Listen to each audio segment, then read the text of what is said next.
speak. Well, you guys make great partners in crime, I Thank have to you. say.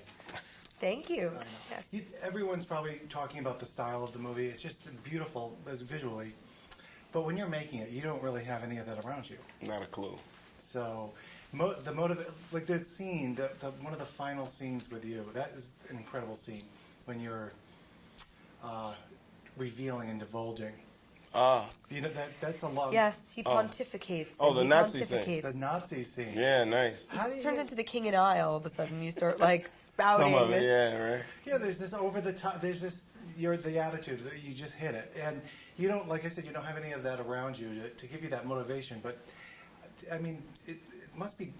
I don't know if the word's difficult, but how do you get that motivation without that? Fun. I mean, we were there together. We have him. We have Paz. We have everything we need.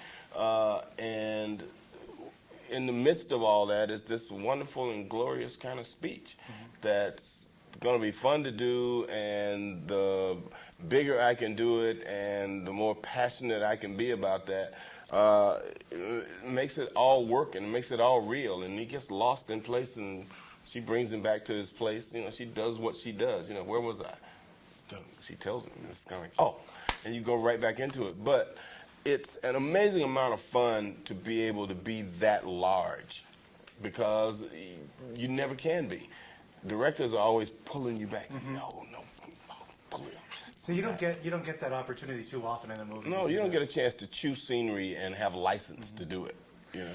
But what about you, Scarlett, with your character? What did you base her on? Because she's very particular, and it's just very funny. I kind of worked in many ways, just really worked off of Sam and his.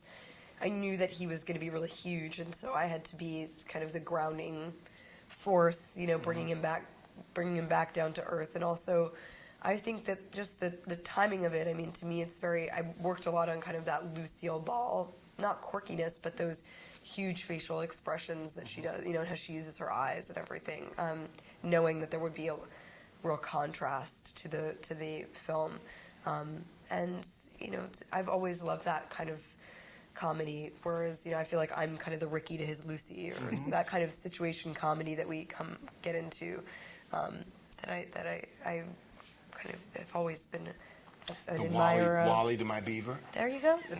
That's a great. Did it feel like a 40s Hollywood movie to you?